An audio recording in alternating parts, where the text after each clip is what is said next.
Hello, everyone. My name is Jeff Pelly, and I am an educational consultant with Blast IU17, specializing in the area of secondary transition. And that's where we help individuals who have IEPs transition from high school and then going on to future endeavors, be it going to college, getting a job, transitioning into some community experiences, after high school. And being that I do secondary transition, one of the areas that I focus on is IEP writing. So the IU and I had a great idea to kind of get together for this best practice series on IEP writing. And the first area that we're going to focus on are present levels. So first and foremost, welcome. I'm so happy to have you all here virtually. Welcome to my home office. Welcome to my daughter's drawings above my head. Welcome to me virtually sipping my coffee every now and then. As I mentioned a few moments ago, this best practice series is going to be ongoing throughout the first couple months of the 2020 and then hopefully going into the 2021 school year. We're going to take a look at many different areas of the IEP, and today's section is all about present levels. So we're going to focus on assessment, reporting progress on current measurable annual goals. We're going to talk about how important the baseline of measurable annual goals is. And we're also going to talk about needs and how that whole cycle kind of repeats every single year. Some additional best practice series that we're going to do in the next few weeks include writing measurable annual goals, obviously the transition section, given that I told you about my expertise in the area of transition. We're also going to focus on specialty design instruction and many, many more things, so make sure that you stay tuned to the IU to check out some of those other areas of IEP best practices. So jumping in, let's take a broad overview of that whole entire best practice in the present level section of IEPs.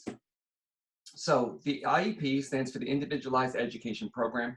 It's a legally binding document, basically, that outlines the specially designed instruction to ensure that appropriate education of an individual with a disability is occurred. It's basically that contract between the school district and the student's family, and we kind of come together as a cohesive unit for that student.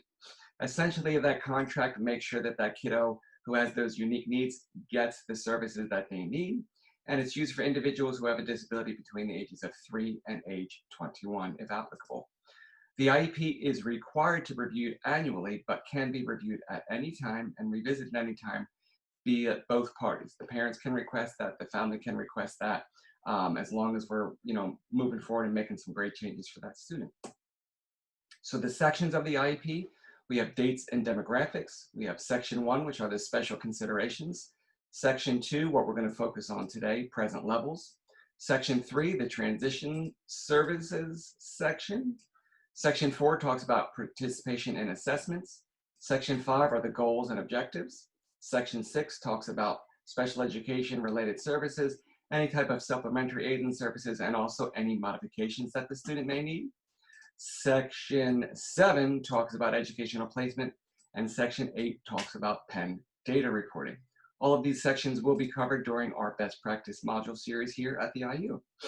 So we're going to jump into those present levels here. Again, this is that broad overview. So the present levels describe and summarize the student's performance in their educational program, as well as instructional and functional skills. Note that it talks about instructional skills and also functional skills. That's when we talk about behavior for the student. These present levels also provide a baseline of information for developing the IEP and writing those measurable annual goals. You have to start from somewhere, and the present levels give you a great starting point. We also talk about transition in this section, including information about what the child desires to do once they graduate from high school. So the present levels must include academic achievement. They must include functional performance. So let's pause and talk about academic achievement for a moment. If you have a student that's only being serviced for special education for speech, we still want to know where that student is in their levels of academic achievement. Reading, writing, and math are the very, very important areas that we want to see. If a student just has some concerns in behavior and they're on grade level or perhaps exceeding grade level in academic achievement, that's fine. We just need to know that. We need to have that communicated to the IEP team. So every student must have present levels of academic achievement. Same deal with functional performance. This talks about how the student does with regards to their typical peers in behavior settings. We also talk about our related services in this area here in the functional performance section. And we want information on all students here. So going back to our speech only example, going back to our behavior example, we still want to make sure that we're reporting how that student is doing in the functional performance section. If there are no related services, no problem. If they function what we would consider appropriately in the area of behavior, no problem. Just let us know. We have to have something filled out in those present levels of functional performance. We also talk about the present levels related to post-secondary transition goals when the student is age 14 or older in the state of Pennsylvania, 16 or older anywhere else in the country. We also have parental concerns for enhancing the education of the kiddo, how that student's disability affects the involvement and progress of the general education curriculum, of course their strengths, what the student can do well, and then most importantly down here, academic, developmental, and functional needs related to the student's disability. The present levels paint your picture of what that student may struggle in, and if we have struggles, then we're going to turn those struggles into a need, most likely tied to specially designed instruction or a measurable annual goal.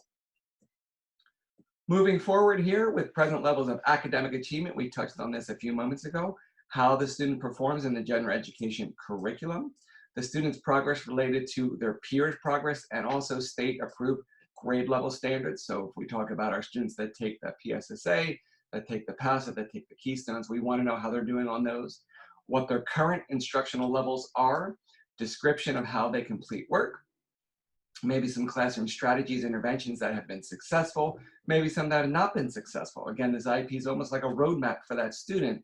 So we need to be able to see what works, what doesn't work in that document.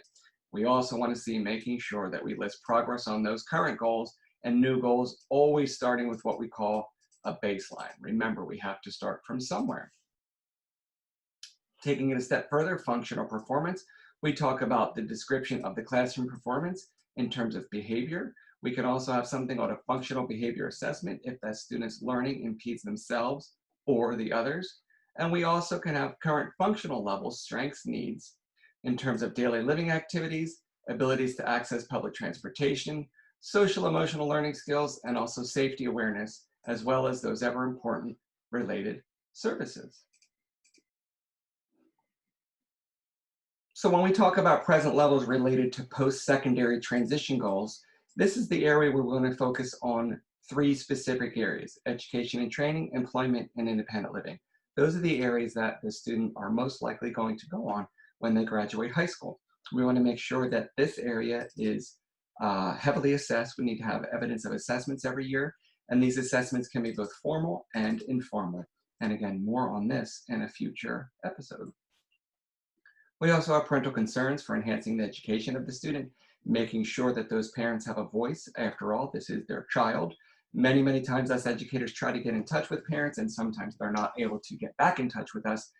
That's no problem. We can always get their input during the actual IEP meeting, but it's really, really important to make sure that that parent has a voice in this section here as well. The information could be done through a survey that we send home, or again, during the actual meeting where we document what the parent has stated in the actual IEP. So we also want to make sure that the student's disability and how that disability affects the involvement in both the educational curriculum and also the educational environment as well. How are they doing in terms of progressing during that educational curriculum and how they access that general education curriculum as well. These two things are not the same. We're going to discuss those a little bit later on. So present levels also strengths. What does the student do well? And also needs. We mentioned this a few minutes ago. All of the baseline information that we're going to attain during this information, during these present levels, is going to culminate with functional needs for that student. And we can address those needs with an IEP measurable annual goal or IEP specially designed instructions. These all need to be documented in the IEP present levels. So very, very important here, my friends, remember that every single learner is unique with individualized strengths and needs, so the IEP must also be individualized. Check out the graphic here. We're all different shapes, sizes, colors, creeds, what have you. This information here is very, very important to be celebrated. Everybody's an individual, everybody's unique. All of these instruments can still write. We want to make sure that every single student still has a voice, and all of the information should be individualized. If you're copy and pasting information into your IEPs, you should really take a look at things because we want to make sure that those are individualized for each and every student. So jumping into the best practice piece on present levels. If we have our best practice in place, then it's going to be able to turn all of these cognitors. We're going to have quality IEPs. We're going to have solutions for the student. That student's going to make success. The student's going to develop their skills, and overall strategies that we combined are going to lead to success for that student. So we want to make sure we're always focusing on best practices in terms of running that IEP. Does anybody remember this guy here? I might be showing my age, but for those of you that might be younger, or for those of you that are older like me, this is our good friend, Mr. Bob Ross. Bob Ross was a Marine drill sergeant, if you can believe it, back in the day. And he used to yell at people all day long, getting those Marines ready to fight for our country. And then Bob Ross retired from the military, and he became a painter. And he had an awesome show called, I think it was called The Joy of Painting or The Art of Painting. And it was on public broadcast systems. And I remember falling asleep to this guy when I was younger. He had this very calm, cool voice. And the reason I decided to put Mr. Bob Ross here is because this canvas here is essentially blank. And that's the same deal with our present levels. We don't know anything about that student unless we paint an awesome picture with regard to our present levels. So remember Mr. Bob Ross, remember his awesome afro, and maybe he'll make an appearance here in a little bit. So our present levels in terms of best practice should be data-driven, be precise, measurable, and observable. We have to be able to back up what we're essentially saying in our present levels with data.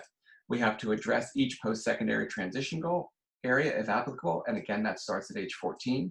The present level should be relevant, useful, and understandable. We should be writing this in jargon-free terms. We should be writing it in a level that every team member could read, including those family members or team members that might not have the same level of literacy that you and I have.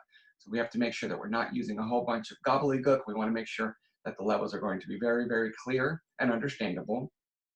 Every team member should have a voice. A few slides ago, we talked about those parents being a team member. They're very, very crucial there to be team members. We want to make sure that everybody has a voice. If we can't get a hold of their information prior to the IEP meeting, let's get that information in the IEP once we're writing that IEP together as a team.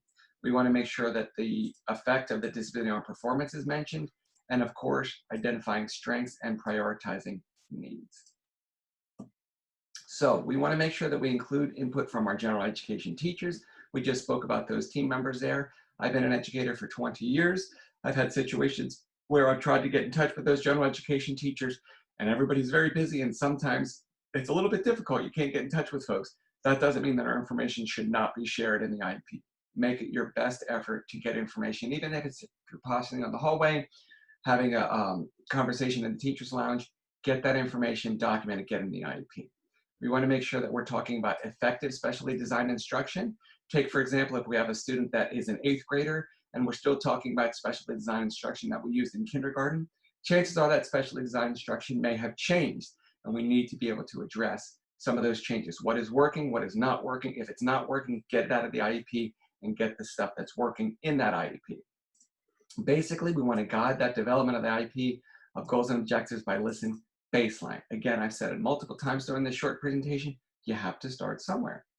So our introduction of that student with the present levels, we have to talk about a clear, succinct statement that includes information such as the kiddo's name, their age, their grade, their disability, the type of programming that they're receiving, the school that they're attending, the year that we feel that they're going to graduation, and if they're transition age, that could be a summary of their transition goals.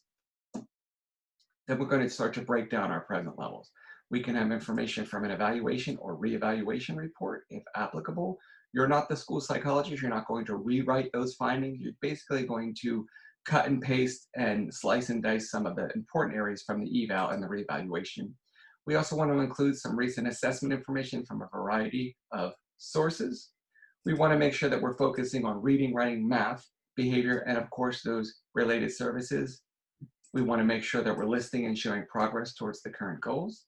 And we want to make sure that we're listing and providing baseline evidence for new goals. I've said it a bunch of times, we got to start from somewhere, right? So those areas to address: reading, writing, and math. If the student does not have a disability in reading, no problem. Let us know. If they don't have a disability in written expression, no problem, you still have to let us know. If that disability is math, let us know exactly what's going on there. We have to assume that whoever's reading this IEP has no idea who that student is. We have to paint that picture. Think of Bob Ross, think of that awesome afro. Use your paintbrush to paint that great picture of the student. making sure that you're focusing on reading, writing, and math. Once we have these areas addressed, we can then start to talk about instruction. And if there is a need, then we can come up with a measurable annual goal based on baseline data, and then that information can be monitored the whole year round. And then the progress monitoring that you do on your measurable annual goal then starts as next year's reading, writing, and mathematics present levels. It's a cycle. It always repeats itself. So we want to review the area of specific deficit regarding those assessment findings. There could be a gap of where the student is and where they should be in terms of grade level. We need to review the current and related goals. We always have to assume that there was progress being made. Even if it was limited progress, the student can still make progress. We want to talk about what that goal was doing, the status of the goal, make a justification point. Is the team going to continue with the goal? Are we going to change that goal? Or are we going to go in a different direction? We have to document all of that in the present levels. And again, if there's no deficit in the area, no problem. Just describe the fact that there's no deficit there and include input from our general ed friends, making sure that we have some data on exactly how that student is performing. So we're going to jump further into assessment, because assessment is essentially a process of gathering relevant information to plan, evaluate, or make decisions. Assessment should not look the same for all students. What we're going to do for Johnny is not going to be the same for Jamie, and on and on and on. Sometimes it might look the same, chances are it might not. So the types of assessment that we have are summative, formative, diagnostic, and benchmark. We're not saying here that you need to include all four, but these are just the types of assessment typically that we do find in IEP present levels, and we should see some of these in your present levels for your student. So when we're talking about summative assessment, that's the area that assesses the progress at the end of a defined period of instruction. Formative assessment is more classroom-based formal and also informal assessment, tools to shape teaching and learning. Diagnostic, those are assessments administered prior to instruction. We need to be able to figure out the student's strengths, weaknesses, knowledge, and skills. And benchmark, these assessments there are designed to assess and provide feedback about how the student is progressing towards demonstrating proficiency on grade level standards. So let's unpack these a bit more.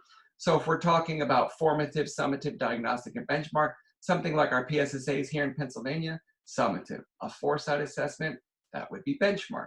A thumbs up, thumbs down, simple, formative classroom assessment there. Keystone exams, those could be summative, on and on and on. There are very, very many different areas where you can get assessment information.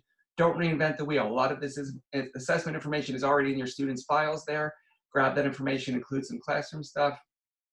If you're going to give a new measurable annual goal, make sure that you're putting that assessment information in there as well as you're crafting that goal. But again, all examples of the type of assessment that we want to see included for that student. So some tools that we can use: progress monitoring, classroom diagnostic, classroom-based assessment. We talked about the foresight. There are some other websites called Assess to Know, Easy CBM. Those are free ones. You can Google those. They have reading, writing, and math, great assessments. But again, always use the ones that are in the students' files as well. The PSSA is the keystones, the PASA, making sure we're using assessment then to come up with our baseline information to get our measure annual goals going. So classroom work samples, we spoke about that. Norm reference information, conduct an item analysis to further identify strengths and needs of errors. This would be what your school psychologist is doing during reevaluations, and making sure that the present education levels in our academic achievement needs to those needs into those measurable goals. So we're going to have our assessment information that comes with a baseline that leads to a need, and that need is either addressed through specially designed instruction or measurable annual goals, and it's a big cycle and it just repeats year after year. And if we were to flash these up on your screen here, a QR code and a barcode, we all know what those means, but we actually don't know what they mean until we use a tool to unpack them. So we have to scan the barcode to be able to figure out the price. We have to be able to scan the QR code to be able to figure out what website that might lead to. So no matter how we get our data, we must interpret it. We can't just throw the score there. Jeff scored proficient on the PSSA. We need to understand exactly what proficient means. So unpack it a little bit, take it a step further. So then we're going to talk about reporting on progress on our current measurable annual goals. We want to make sure that we're listing each current measurable annual goal. We're going to include recent progress monitoring data that includes an average of where that current student is. We also want to provide a justification point with this spot in time. Are we going to keep the goal but increase the criteria? Are we going to end the goal because it was met? Are we going to discontinue the goal because it wasn't working out, and provide a reason why? We have to have evidence about what we're going to do with that measurable annual goal. Then we want to make sure that we're including the baseline of the new measurable annual goal. After each current measurable annual goal and progress monitoring data, then we're going to list each new goal. We want to list the baseline of where the student currently is with regard to that criteria. And then if we're talking about the criteria, if you increase it from last year, no problem. If the goal is brand new, typically we always want to talk about offering 3 probes. That's how we get our baseline. If the baseline is 0, and we can have a baseline of 0, say a speech articulation goal, we have to provide a justification as to why. We always want to make sure that the related services provider document their progress towards goals and baselines in the functional performance section as well. Very, very important to include that baseline.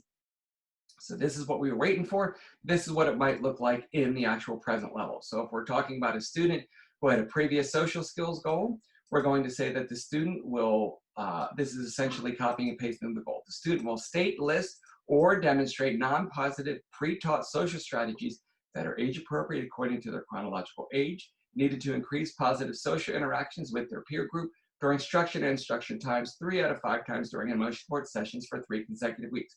You copy and paste the goal. After that, we want to talk about the progress. The student is making progress on this goal. Currently, they're able to restate and demonstrate on average 7 social skills during our sessions. We averaged. We gave us exactly a snapshot of where we're at. Then we provide some data, some hard dates here. Recent progress monitoring is as follows. 322, they scored 7. 330, they scored 8. 404, they scored 7. 414, they scored 7 as well. Then we jump into the new social skills goal. It's just a copy and paste of what we're going to do, and then we justify. The justification statement here, the IEP team has decided to increase the criteria of the emotional support skills from demonstrating 9 to 10, as she is showing progress in this area, yet still requires direct instruction with regard to challenging interpersonal situations.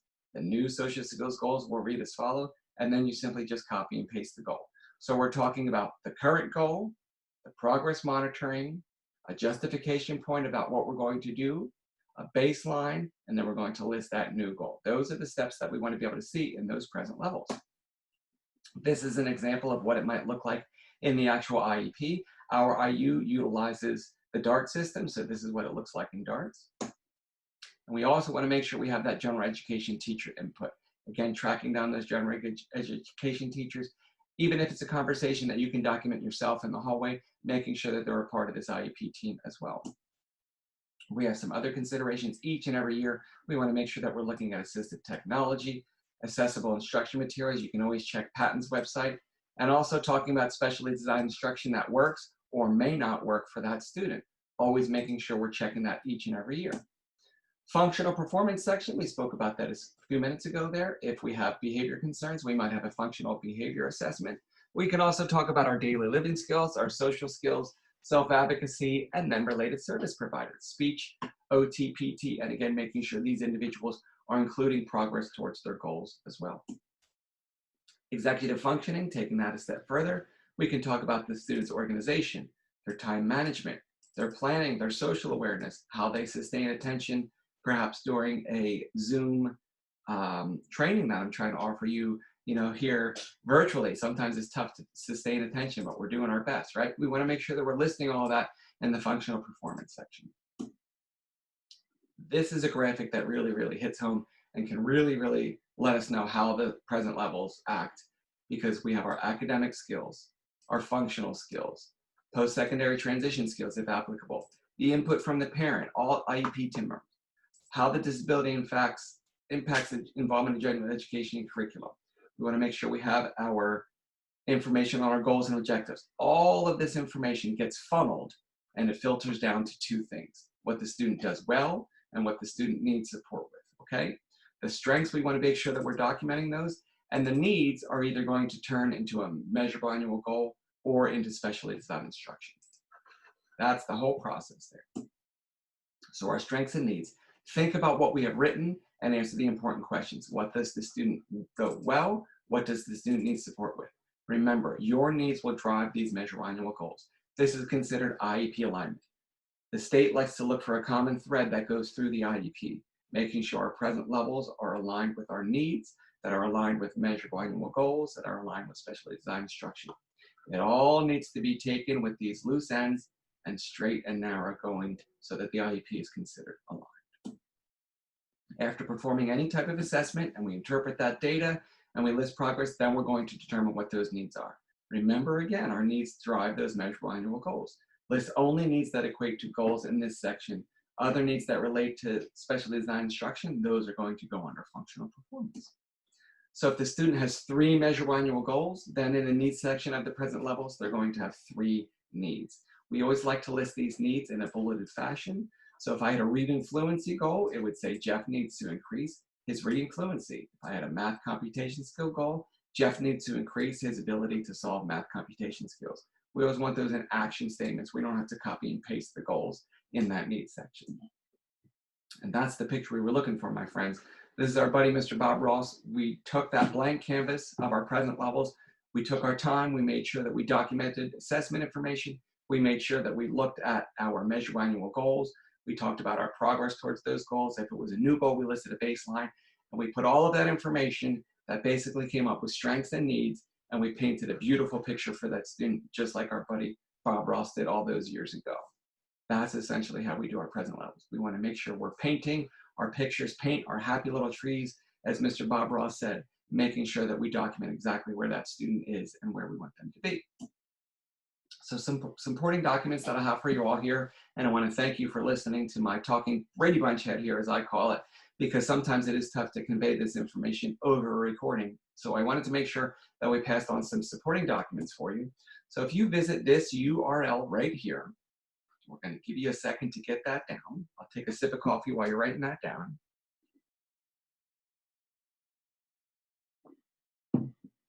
Once you type in that short URL, you're going to be able to download the PowerPoint presentation that we have, and these also 2 supporting documentations there. They're present levels of functional performance, academic performance, their guidelines, worksheets for you to work through. You can always work through those documents there, and you can also go through this PowerPoint as well. Pause it, make sure you read things over. If you have any questions, then you're going to be able to have my contact information at the end. So we're going to wrap this short best practice IEP workshop up. I always like to wrap it up with a burrito from Chipotle because they're so good. We want to make sure that we're remembering that each IEP should be individualized. We want to make sure that we remember that proper assessment leads to data. That data shows the strengths and needs that come up with a baseline. That's going to drive that need, which is going to drive instruction towards our measurable annual goal. Right down here, this graphic, it's a cycle. That circle is always going to repeat itself. The progress that we have towards these measurable annual goals helps the students build their skills. Building skills help that student meet their goals. We want to make sure that we're always having that student in a year's time meet their goals as best as we can. This progress is then all included as part of the student's present levels in the next year's IEP. Again, it's all going to repeat ourselves. So if I'm working on a math computation goal, the present levels next year are going to have how I did towards that math computation goal coming up to this year. It's always going to have that cycle that repeats itself. I want to give you my information here. Again, my name is Jeff Pelly. I'm so happy that you were able to join us today. My email address is jpelly@iu17.org, and you can give me a phone call at any time at 570-323-8561 and extension 1007. Please get in touch if you have any questions or concerns, and please make sure that you check out some of these other IEP best practice workshops that we're going to have monthly here through BLAST Intermediate Unit 17. Thank you again so much. I hope you all take care, and I hope you all have a great day. We'll see you next time.